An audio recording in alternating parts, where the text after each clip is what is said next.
Okay जी, बिस्मिल्लाहिर्रहमानिर्रहीम and अस्सलामु अलैकुम जवानों और जवानियों, welcome back. In this chapter, in previous lectures, जब भी हमने एसी सोर्स को अप्लाई किया है तो या तो प्योरली रेजिस्टिव सर्किट को अप्लाई किया है लाइक दिस, राइट। इसको हम एसी सोर्स अप्लाई करते थे, right.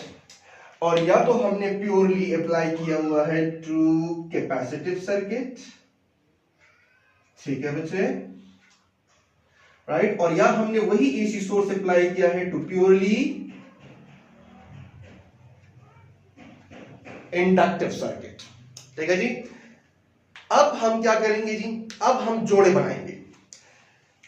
In this very lecture we are going to combine R with C in series, if you can see them, ठीक है।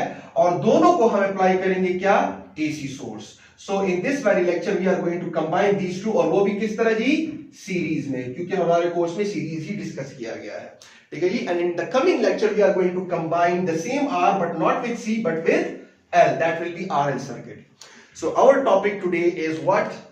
RC series AC circuit. Resistor and capacitor को series में connect करेंगे और उसको कौन सा सोर्स अप्लाई करेंगे, एसी, जिस तरह कि आपको ये नजर आ रहा है। This is resistor and this is capacitor, ठीक हुआ जी।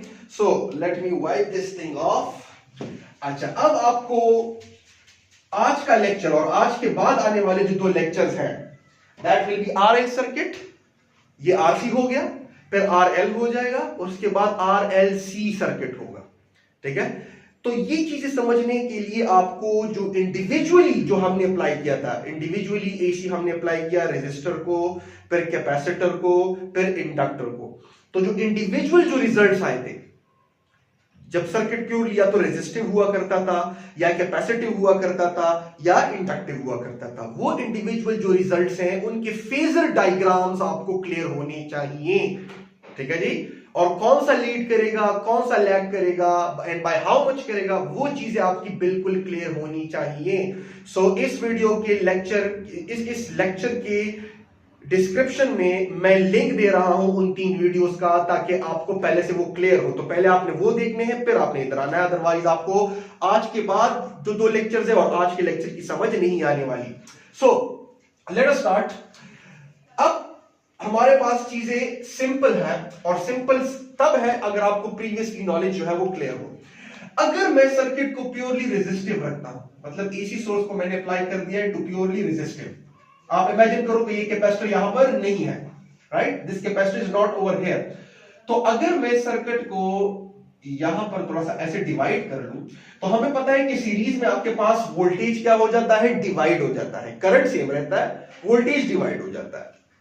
तो अगर मैं सिर्फ इस पॉइंट से लेकर इस पॉइंट तक का किस्सा देखूं, तो आपको याद है कि हमारे पास फेजर डायग्राम कुछ ऐसे हुआ करता था। Sorry, the phasor diagram looked something like this, कि हमारे पास ये करंट था। अगर आप वो फेजर डायग्राम देख लो, this was a current, let me draw current in blue, this is current I, right. और जो वोल्टेज हुआ करता था, सिर्फ और सिर्फ जब सर्किट रेजिस्टिव हुआ करता था, तो वो भी करंट के साथ बिल्कुल पैरेलल था, that is the voltage across the resistor. मैं सबस्क्रिप्ट में आर पुट कर रहा हूं ताकि आपको पता चले कि ये यहां पर जो टोटल वोल्टेज है उसका सिर्फ वो हिस्सा है जो कि इस पॉइंट और इस पॉइंट के दरमियान ड्रॉप हो रहा है, ठीक हुआ जी।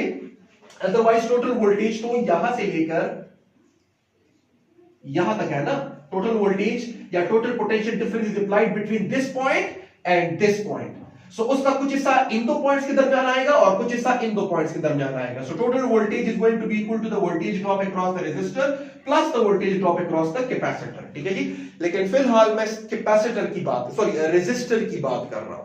तो this was the phasor diagram, right. Both current and V were in phase, और आपके पास जो फेज डिफरेंस हुआ करता था phi, that was equal to 0, right, in phase हुआ करते थे। अब अगर मैं इस लाइन के इस साइड पे आऊं, तो अगर मैं सर्किट को purely capacitor, sorry purely resistor नहीं बल्कि प्योरली कैपेसिटिव रख दूं, इमेजिन करें कि आपने एसी सोर्स के अप्लाई किया हुआ है टू प्योरली कैपेसिटिव सर्किट, तो अब आपको वो कैपेसिटिव सर्किट वाले तमाम रिजल्ट्स याद होने चाहिए। तो इसके लिए फेजर डायग्राम हमारे पास कुछ ऐसे हुआ करता था। If you remember this, it was like this, कि अगर यहां पर आपके पास करंट है, करंट को मैं उसी हॉरिजॉन्टल एक्सिस पे शो कर लेता हूं बिकॉज सीरीज में है ना दोनों। तो अगर आपके पास ये करंट है और अगर सर्किट प्योरली कैपेसिटिव है, जो कि हमने उस टाइम किया था, तो वोल्टेज जो है यहां पर इन दो पॉइंट्स के दरमियान जो वोल्टेज था या होगा, वो आपके पास कुछ ऐसे होगा। यहां पर this will B we C, ठीक हुआ। और यहां पर आपको याद है कि करंट जो है वो लीड करता था और वोल्टेज लैग करता था। And by how much? The phase difference was 90 degree. Current was leading voltage bye 90 degree. अच्छा, अब अगर आप देख लो तो ना तो सर्किट प्योरली कैपेसिटिव है कि अगर हम इसको फॉलो करें, और न तो सर्किट प्योरली रेजिस्टिव है कि हम इसको फॉलो करें, बल्कि it is the combination of both. Resistor and capacitor both are connected in series. So जब आपके पास सीरीज में कनेक्टेड होगा तो अब हम टोटल वोल्टेज जो इस पॉइंट और इस पॉइंट के दरमियान में अप्लाई होगा, टोटल वोल्टेज जो कि इस पॉइंट और इस पॉइंट के दरमियान अप्लाई होगा, उसका करंट के साथ कैसे रिलेशन होगा। करंट एज अ होल, जो टोटल करंट सर्किट में फ्लो कर रहा है, तो सिर्फ रेजिस्टर तो नहीं है ना।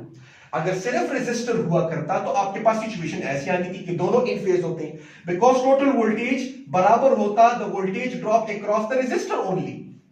ठीक है जी, लाइक दिस। सो यहां पर total voltage will be equal to the V R, right. और अगर आप कैपेसिटर में देख लो तो यहां पर आपके पास the total voltage will be equal to the V C. ठीक है जी। लेकिन अब यहां पर आपके पास सिचुएशन ऐसी है कि ना तो ये वाला सिचुएशन है ना ये है, बल्कि इन दोनों की सीरीज में कॉम्बिनेशन है। The total voltage is over here. तो अब देखते हैं कि वोल्टेज और करंट का आपस में रिलेशन कैसे बनता है। So let us do that. अब मैं फेजर डायग्राम यहां पर आपके सामने करने लगा और इन्हीं दो फेजर डायग्राम्स को मैं यहां पर कंबाइन करूंगा। तो कंबाइन कर लेते हैं इनको। सो फेजर डायग्राम अगर मैं कंबाइन करूं, so it will be something like this.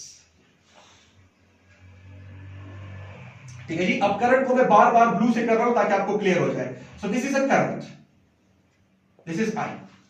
ठीक है जी। सो अगर आप आई देख लो तो वो वोल्टेज जो कि इन दो पॉइंट्स के दरमियान है, पोटेंशियल डिफरेंस जो कि रेजिस्टर के क्रॉस है, वो इस करंट को हमेशा क्या होगा, इन फेज। तो ये वाला सिर्फ जो ड्रॉप है वो इसको क्या है, in phase. This is a voltage drop across the resistor. Let me write it over here, we are.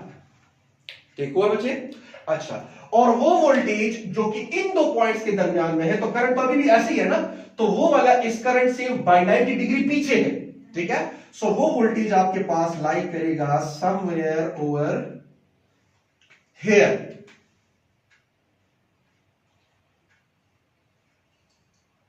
ठीक है जी। This is VC. ठीक है। अब मैंने वोल्टेज के फेजर्स को ऐड करना है, just like, because it is a rotating vector ना। ठीक है जी। अच्छा, एक और बात आप दिमाग में याद रख लो कि यहां पर हम करंट और वोल्टेज को, देखिए, करंट और वोल्टेज की इंस्टेंटेनियस वैल्यूज को रिप्रेजेंट करने के लिए रोटेटिंग वेक्टर का सहारा लेते हैं जो कि फेजर है। अब इसका हरगिज ये मतलब नहीं है कि वोल्टेज और करंट जो है वो वेक्टर क्वांटिटीज हैं। Please keep this thing in your mind, बड़े बड़े नोट में लिख लें। यहां पर वोल्टेज और करंट की इंस्टेंटेनियस वैल्यूज को हम सिर्फ एक रोटेटिंग वेक्टर का सहारा लेकर उनको रिप्रेजेंट करते हैं, but it does not mean that voltage and current are vector quantities, they are strictly scalar quantities. हम सिर्फ यहां पर अपनी कन्वीनियंस के लिए उनकी इंस्टेंटेनियस वैल्यूज को रिप्रेजेंट करने के लिए रोटेटिंग वेक्टर का सहारा ले रहे हैं। सिर्फ उन वोल्टेजेस और करंट को हम जो है क्या कर रहे हैं, वेक्टर नहीं साबित कर रहे हैं, वो स्केलर क्वांटिटीज है। ठीक है, तो ये बात दिमाग में रखें। अच्छा, तो अब मैं जब वोल्टेजेस के फेजर्स को ऐड करूंगा तो वही वेक्टर एडिशन के रूल्स निकालने। इसका टेल उठा के उसके हेड पे रख दो। ठीक है जी। या फिर उल्टा भी कर लो कि उसका टेल उठा के इसके हेड पे रख लो, डजंट मैटर। सही जी। सो मैं क्या कर लेता हूं जी, मैं इसका टेल उठा के उसके हेड पे रख देता हूं। So the thing that I am getting over here is this is your V R, और इसका टेल मैंने उठाया और उसके हेड पे रख दिया लाइक दिस। ठीक है जी। So this will be your V C, ठीक है जी, ताकि थोड़ा सा क्लियर रहो। और जाहिर सी बात है कि इस वोल्टेज को इसके साथ ऐड करते हैं तो आपको टोटल वोल्टेज मिल रहा है ना, total voltage, the total potential difference between these 2 points will be equal to the potential difference between these 2 points plus the potential difference between these 2 points. ठीक हुआ? So this from the resultant is always drawn from the tail of the first to the head of the last. So this happens to be the resultant. This is the total voltage applied. This one. ठीक है जी। अब अगर मैं आपसे कहूं कि इसी phasor के अंदर, अब अगर मैं आपसे कहूं कि करंट किधर है, अगर आप करंट को वैसे शो करना चाहो तो किधर है, तो सिंपल बात यह है करंट हमेशा इन फेज है टू द वीआर। तो अगर आप यहां पर स्मॉल सा करंट को रिप्रेजेंट करना चाहो तो current will be somewhere over here, सिर्फ आपको दिखाना मैं चाह रहा हूं। तो इसका मतलब यह है कि जो फेज एंगल बन रहा है करंट और टोटल वोल्टेज के दरमियान, याद रखिएगा अगर प्योरली रेजिस्टिव होता तो फिर मैं फेज एंगल जो है वो मैं लेता इस और इस वोल्टेज के दरमियान। अगर सर्किट प्योरली कैपेसिटिव होता तो मैं फेज एंगल लेता या फेज डिफरेंस कंसीडर करता बिटवीन दिस एंड दिस, ठीक है जी। लेकिन it is the combination of R and C, so total voltage तो ये रहा ना, ये दोनों तो टोटल वोल्टेजेस नहीं, ये दोनों तो इसके हिस्से हैं, ये वाला और ये वाला इसके हिस्से हैं, इससे हिस्से में आता है। तो आप जो है फेजर, जो आप फेज एंगल होगा वो ये होगा between the total current and the total voltage. ठीक हुआ जी। तो यहां से एक बात तो जाहिर हो जाती है, ठीक है जी, कि अगर सर्किट प्योरली रेजिस्टिव होता तो phase difference will be zero between the current end voltage, और अगर सर्किट प्योरली कैपेसिटिव होता so the phase difference will be 90 between the current end voltage, और करंट लीड करेगा। करंट क्या करेगा? लीड करेगा। लेकिन अब ना सर्किट प्योरली रेजिस्टिव है और ना सर्किट प्योरली कैपेसिटिव है, बल्कि पार्शियली कैपेसिटिव पार्शियली रेजिस्टिव। तो ना तो ये बात मानी जाएगी और ना वो बात मानी जाएगी, बल्कि इनके दरमियान वाली बात मानी जाएगी। और दरमियान वाली बात ये होगी कि यहां पर आपके पास जो फेज डिफरेंस है बिटवीन करंट एंड वोल्टेज वो ना तो जीरो के बराबर होगा, क्यों? बिकॉज सर्किट प्योरली रेजिस्टिव तो नहीं है ना, ये कहता है मैं भी तो हूं, ठीक है। और ना तो वही फेज डिफरेंस आपके पास बराबर होगा किस चीज के? 90 डिग्री के, बिकॉज सर्किट प्योरली कैपेसिटिव तो नहीं है ना, ठीक है जी। ये कहता है मैं भी तो हूं, रेजिस्टर कहता है कि मैं भी तो हूं। तो रेजिस्टर क्या करना चाहता है? रेजिस्टर वोल्टेज को ऐसे लाना चाहता है इस करंट के, ठीक है जी। रेजिस्टर जो है वो वोल्टेज को करंट के इन फेज रखवाना चाहता है, जबकि कैपेसिटर जो है वो उसी वोल्टेज को करंट के 90 डिग्री पे रखना चाहता है। तो न तो सर्किट प्योरली कैपेसिटिव है कि इसकी बात मान ली जाए, और न तो सर्किट प्योरली कैपेसिटिव है कि इसकी बात मान ली जाए। लेट मी से दिस वर्ड्स अगेन, शायद मैं उल्टा कह गया हूं। न तो सर्किट प्योरली रेजिस्टिव है कि ये बात मानी जाए, राइट, और न तो सर्किट प्योरली कैपेसिटिव है कि ये बात मान ली जाए। इसका मतलब ये है कि ये वोल्टेज वाला फेजर है, ये ना तो ऐसे रहेगा ना ऐसे रहेगा, बल्कि दरमियान में कहीं पर रहेगा, ठीक है जी, like this, if you can see them, right, current and the total voltage. So the phase difference or the phase angle over here in RC circuit will be greater than 0 and will be less than 90 degree. तो अक्सर आ जाता है कि what is the range of the phase difference between the current and the voltage in the RC circuit. So its range is greater than 0 and less than 90, because 0 के बराबर तब होगा जब आपके पास ये ऐसे हो, मतलब सर्किट प्योरली रेजिस्टिव हो, और 90 के बराबर तब होगा जब आपके पास सिचुएशन कुछ ऐसी हो कि रेजिस्टर नहीं है बल्कि प्योरली कैपेसिटिव है। लेकिन it is the mix of both, partial है, तो आपके पास जो है फेज डिफरेंस ऐसे रहेगा, ठीक है जी। 0 के बराबर नहीं हो सकता और 90 के बराबर हो सकता है, राइट। तो दरमियान में रेंज में कहीं पर भी हो सकता है, डिपेंड करता है ना कि आपने इसकी रिएक्टेंस को, इसकी रेजिस्टेंस को ज्यादा रखा है या उसकी रिएक्टेंस को ज्यादा रखा है। जिसकी यहां पर अपोजिशन ज्यादा होगी तो इस वोल्टेज का ज्यादा हिस्सा उधर ड्रॉप होगा। खैर आ जाएंगे उसके ऊपर। सो ये पॉइंट मैंने यहीं पर क्लियर कर दिया। ओके, एक ये पॉइंट हो गया। अब आते हैं जी इसको। सो जी पाइथागोरस थ्योरम में अप्लाई करें, राइट एंगल ट्रायंगल है, तो जब आप पाइथागोरस थ्योरम में अप्लाई करते हो तो आपके पास क्या होगा जी, मैं इस करंट को फिलहाल यहां से हटा देता हूं ताकि आप ऐसा ना हो कि पाइथागोरस करंट पे अप्लाई कर दो, बिकॉज़ वोल्टेज के फेजर को ऐड करना है। करंट तो सिंपल है, वो तो मैंने आपको सिर्फ शो करवाना था, ठीक है। सो applying Pythagoras theorem, I'm left with from the triangle, let me say ABC from triangle A B C, right. Pythagoras theorem आप अप्लाई करोगे तो पहले तो आप देख लो, एंगल चूंकि इस साइड पे बन रहा है, so this happens to be our base, right. अच्छा जी, 90 डिग्री आपके पास ये बन रहा है, तो 90 के अपोजिट जो होता है that will be our hypotenuse, और एंगल के अपोजिट जो साइड बनेगा that will be our perpendicular. ठीक हुआ बच्चे? सो सिंपल, हाइपोटेन्यूज का square v square is equal to vr का स्क्वायर प्लस vc का स्क्वायर। ठीक हुआ जी? अच्छा जी, स्क्वायर रूट ले ले बोथ साइड्स पे, तो आपके पास क्या आ जाएगा, it will be v is equal to vr का स्क्वायर प्लस vc का स्क्वायर और होल का स्क्वायर रूट। ठीक हुआ बच्चे?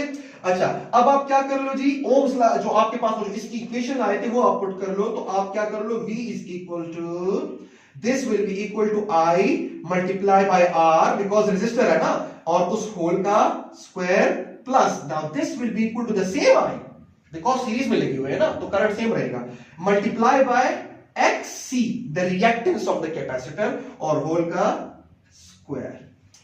ठीक हुआ बच्चे? So V is suppose to be equal to, the total voltage is suppose to be equal to, इन दोनों में से मैं क्या कॉमन ले सकता हूं, पहले तो आप इसको थोड़ा सा वो कर लो, तो ये आपके पास हो जाएगा i square r square plus i square x c का स्क्वायर। ठीक हुआ? ओके जी, अब यहां पर आ जाते हैं, ठीक है जी, इस स्टेप के बाद, तो अब इन दोनों टर्म्स में से, ये जो दो टर्म्स आपको नजर आ रहे हैं, यहां पर आपके पास दरमियान में प्लस है, इन दोनों टर्म्स में से मैं क्या कॉमन ले सकता हूं, आई स्क्वायर में कॉमन ले सकता हूं, सो आई स्क्वायर यहां से कॉमन लेते हैं, so v is suppose to be equal to square root, और आई स्क्वायर को मैंने कॉमन लिया, तो R square plus X C का स्क्वायर। ठीक है जी? ओके, मैं जगह दे रहा हूं, आप अगर आप नोट करना चाहते हो तो नोट कर लो, शाबाश। आई बिलीव आपने इसके पॉज करके नोट कर लिया होगा। ओके, सो ये आपके पास आ गया जी। अच्छा, अब देखें, यहां पर अगर मैं लिख लूं, तो मैथमेटिक्स के रूल्स मुझे अलाउ करते हैं कि मैं इस, बिकॉज ये वाला इसके साथ मल्टीप्लिकेशन में है, तो इसके ऊपर अलग से स्क्वायर रूट ले लो और इसके ऊपर अलग से स्क्वायर रूट ले लो, तो it will be I square whole का स्क्वायर रूट, फिर आपके पास R square plus X C का स्क्वायर। ठीक है जी? Right, so this cancels out with this, so v is supposed to be equal to I r square plus x c का square. This is the equation, right? This is the total equation. क्या हो गया भाई? Okay, ठीक है जी? So v is equal to I into this term. अब ये जो टर्म आपको नजर आ रहा है ना, let me, ये वाला, this, ठीक है जी? This term is known as impedance. V is equal to I, और impedance को हम रिप्रेजेंट करते हैं by Z. What is impedance? It is the combined opposition offered to the flow of charge by any circuit. अब यहां पर अगर आप देख लो, तो सर्किट में अगर आपको रेजिस्टर लगा हुआ नजर आ रहा है, तो सर्किट के अंदर कैपेसिटर भी है, तो ये भी चार्ज के फ्लो को रेजिस्ट करता है, अपोज करता है, ये भी उसी चार्ज के फ्लो को अपोज कर रहा है। ठीक है जी? Right, so the combined opposition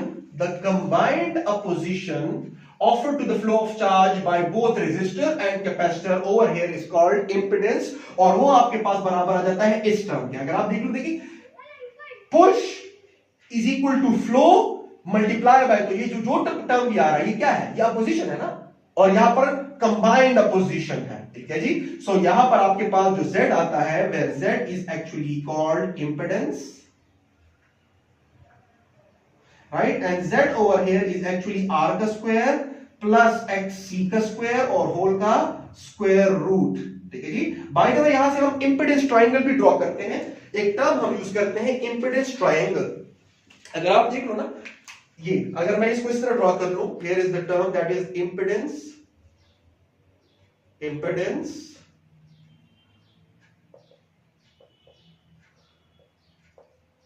triangle. अच्छा जी, इंपेडेंस ट्रायंगल क्या है जी? फॉर एग्जांपल, ये देखें, अगर आप यहां पर देख लो, so this is the total voltage जो कि ऐसे है, so this will be the total opposition, that is Z. This is the voltage applied across R, so similarly this is the opposition offered by R. resistor. This is the voltage applied across the capacitor. So similarly उसी तरह draw कर लो, this will be the XC, the position offered to the flow of charge by a capacitor. So अगर आप देख लो, again this is 90 degree, this happens to be the phase angle. तो अगर आप इसके ऊपर पाइथागोरस थ्योरम अप्लाई करो तो it will be a Z square is equal to R का square plus X C का स्क्वायर, ठीक है जी, और बोथ साइड स्क्वायर रूट ले लो तो you will be getting Z is equal to R square plus XC square whole का square root which happens to be this term, ठीक है जी। सो इस तरह भी आप कर सकते हो, this is called the impedance, the combined opposition. और बाय द वे ZB का भी जो यूनिट होता है, Z इज आल्सो मेजर्ड और expressed in terms of ohm, because after all opposition है ना, ठीक है जी।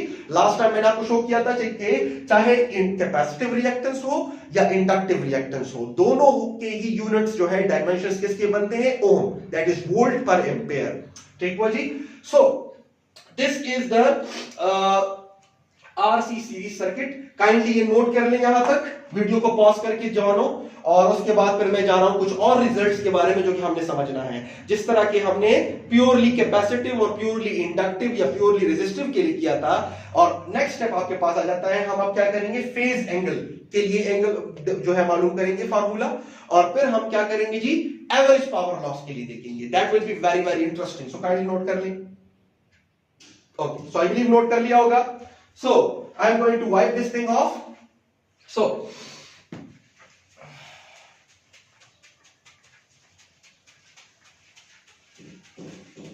okay, ये नहीं मिटाना चाहिए था लेकिन बस हो गया। चलिए खैर फिर से ड्रॉ कर लेते हैं।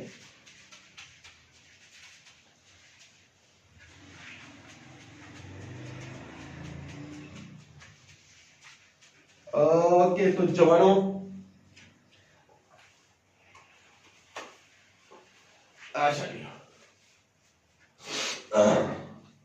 so this was VC and this was the total voltage V, the resultant vector, ठीक है जी। और जो फेजर डायग्राम हमारे पास कुछ आया था, that was something like this,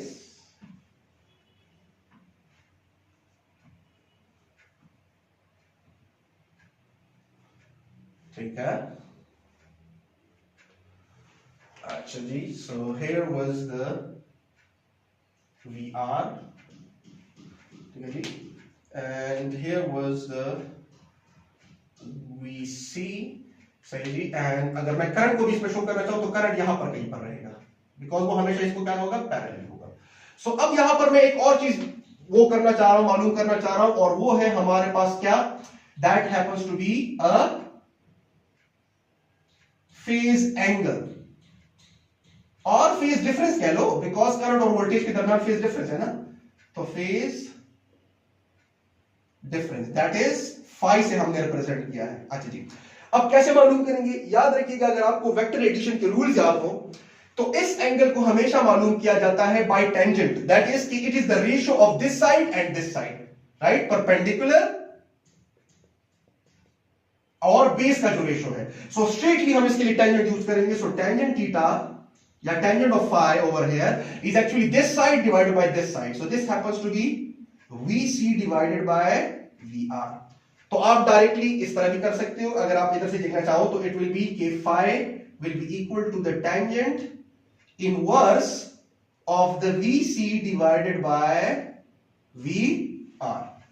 तो एक फार्मूला तो आपके पास ये हो गया। अगर आपको वोल्टेज अक्रॉस द कैपेसिटर मिला है और वोल्टेज अक्रॉस द रेजिस्टर मिला है तो स्ट्रिक्टली इसके अंदर पुट करें, उसका टेंजेंट इनवर्स ले, आपको फेज डिफरेंस मिल जाएगा कि कितना फेज डिफरेंस है। एंड बाय द वे ये फेज डिफरेंस लाई करेगा कहां पर, जीरो से ज्यादा, जीरो के बराबर नहीं हो सकता और 90 के भी बराबर नहीं हो सकता, दरमियान में कहीं पर लाई करेगा। बिकॉज अभी थोड़ी देर पहले मैंने आपको बताया था कि the range over here should be like this, ठीक है जी, राइट। और अभी भी यहां पर कौन लीड करेगा, अभी भी करंट ही लीड कर रहा है, बिकॉज देखिए करंट यहां पर है, right, here is the current, right. तो अभी भी करंट आगे है, वोल्टेज जो है वो पीछे है, लेकिन not by 90 degree, because circuit purely capacitive नहीं है ना, रेजिस्टिव भी है थोड़ा सा, ठीक है जी, राइट। तो अभी भी करंट ही लीड कर रहा है with this angle which is greater than 0 and less than 90। यहां पर मैं ले देता हूं I leads V, right, by an angle, right, which happens to be like this, ठीक है जी, which can be greater, which will be greater than 0 and less than 90. Okay, ये आपके पास हो गया. अब इसको आप ऐसे भी लिख सकते हो कि phi is equal to tangent inverse, अगर मैं यहां पर पुट कर लूं तो I into XC हो जाएगा और I into R हो जाएगा.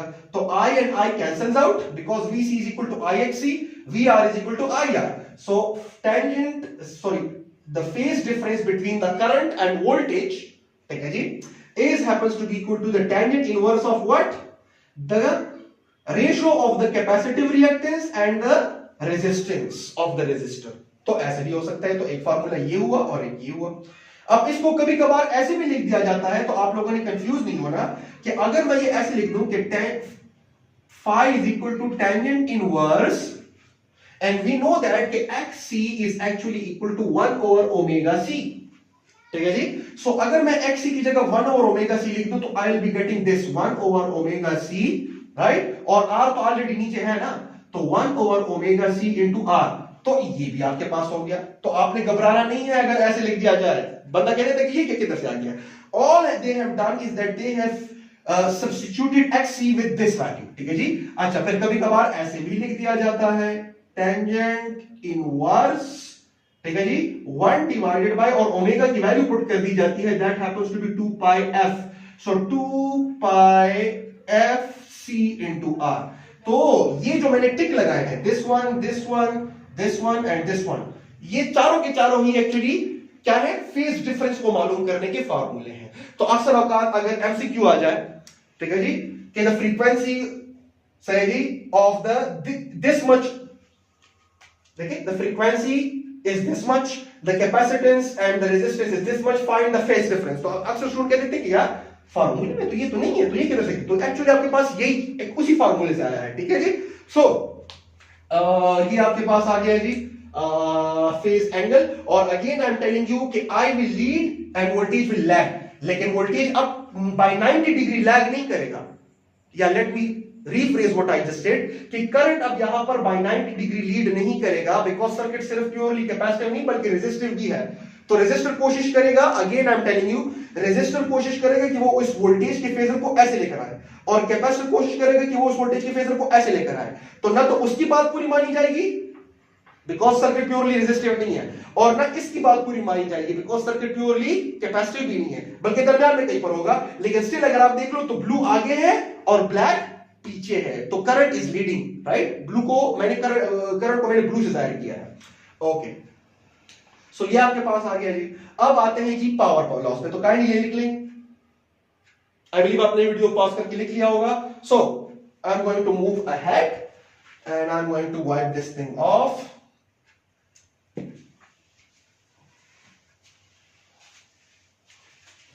Okay, now we are going to move towards another important result, that is the average power loss. कि पावर लॉस हो रहा है कि नहीं.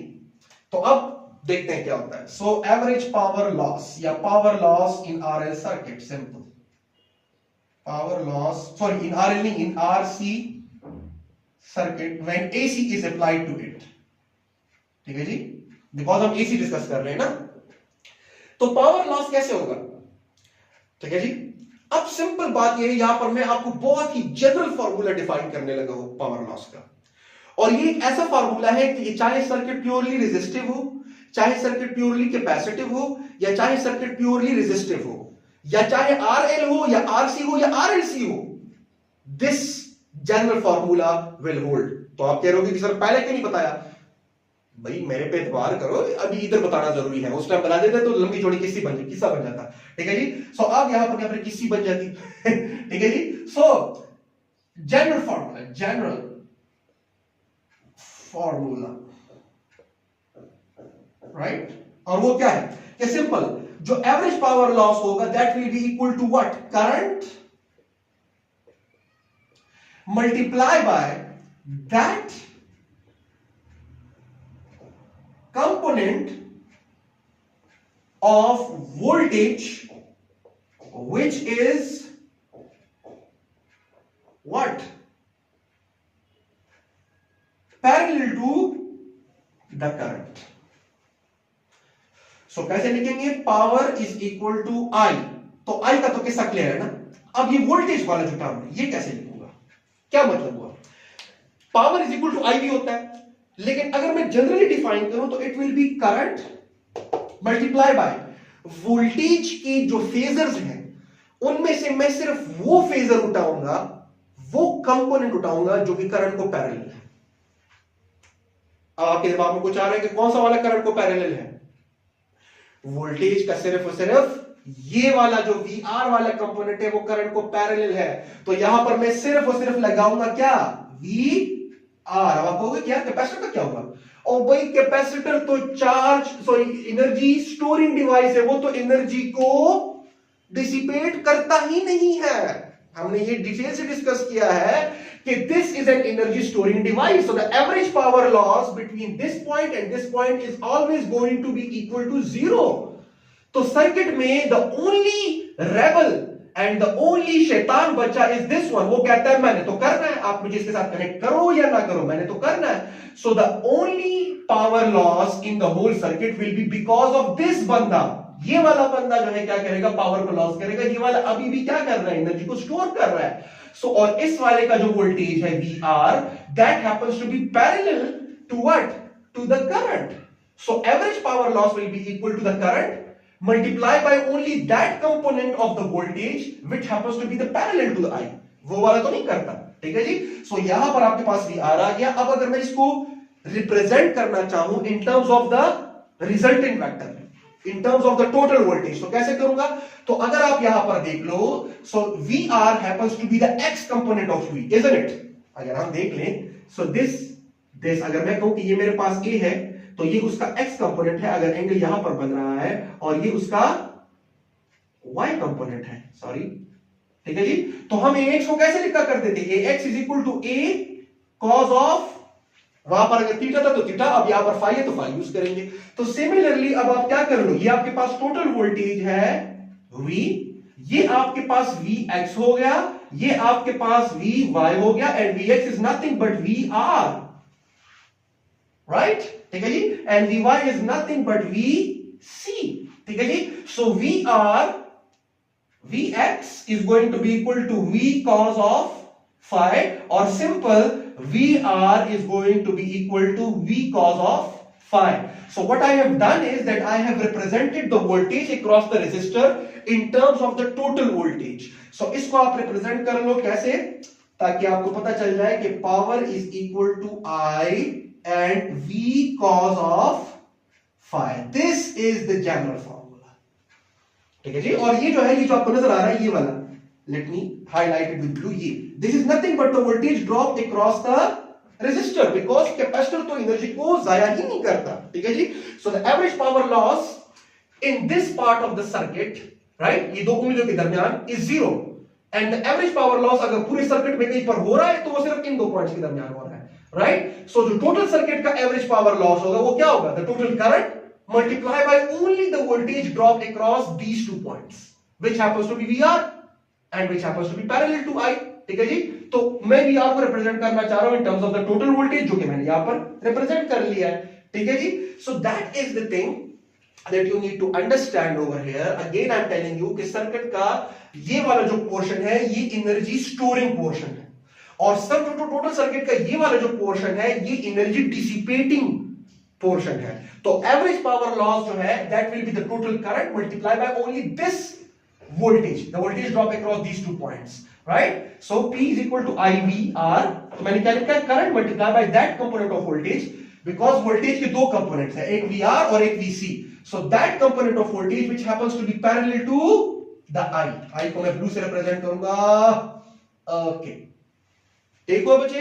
सो this is the general formula. अब आप पुट करो, फॉर एग्जांपल अगर सर्किट प्योरली रेजिस्टिव है, अगर सर्किट प्योरली रेजिस्टिव है, तो रेजिस्टिव में क्या होता है, I and V are parallel, तो फेज डिफरेंस इज 0 ना, cos ऑफ 0 1, तो P is equal to IRMS into VRMS। आया था कि नहीं आपके पास for the purely resistive, okay.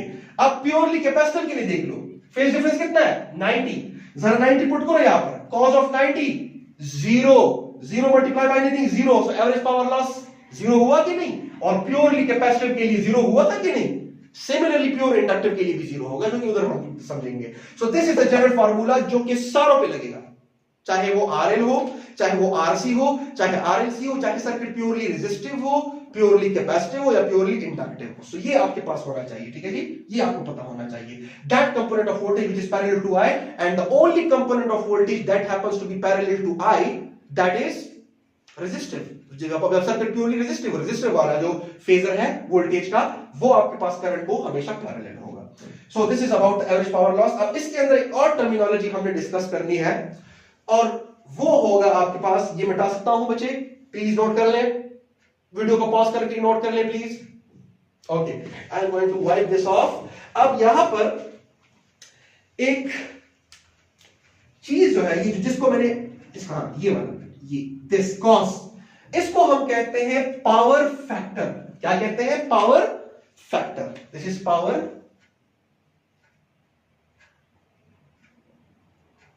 Factor, ठीक है जी। क्यों? बिकॉज ये वो फैक्टर है जो कि पावर को ज्यादा भी कर सकता है और कम भी कर सकता है। बिकॉज देखिए आई और ये तो अपनी जगह पर है। अब ये एंगल डिसाइड करेगा कि पावर लॉस है वो 0 है या 1 है, और ये एंगल कॉस का है। So this happens to be the power factor and cos of phi over here will be equal to, now cos किसके बराबर होता है? Cos happens to be equal to base divided by hypotenuse, ठीक है जी। So base is VR divided by, or the total voltage is V, right? So this is the power factor। अब इसको आप ऐसे भी लिख सकते हो, cos of phi is equal to, अगर आप यहां पर पुट कर रहे हो तो it will be I into R, right? Because मुझे पता है कि voltage drop across resistor is I into R and this happens to be the total voltage, mind it, ठीक है जी। So the total voltage will be equal to the current but not, आप यहां पर क्या कर सकते हो, R को मल्टीप्लाई नहीं कर सकते और ना आप Z को, सॉरी, ना आप XC को मल्टीप्लाई करते, आपको Z को मल्टीप्लाई करना होगा। बिकॉज टोटल वोल्टेज जो कि इस पॉइंट और इस पॉइंट के दरमियान लगा हुआ है, that will be the total current multiply by the combined opposition of the R and C, and the combined opposition is Z, जो कि अभी थोड़ी देर पहले हमने किया था। Z happens to be equal to R square plus XC square, like this, ठीक है जी। सो यहां पर हम पुट करेंगे I into Z, ये और ये कैंसिल हुआ, तो cos of phi is equal to R divided by Z, ठीक है जी। ऐसे भी लिख सकते हो, ठीक है जी। अच्छा, so this is all about the RC series AC circuit, ठीक है जी। बड़े डिटेल से हमने किया है जी।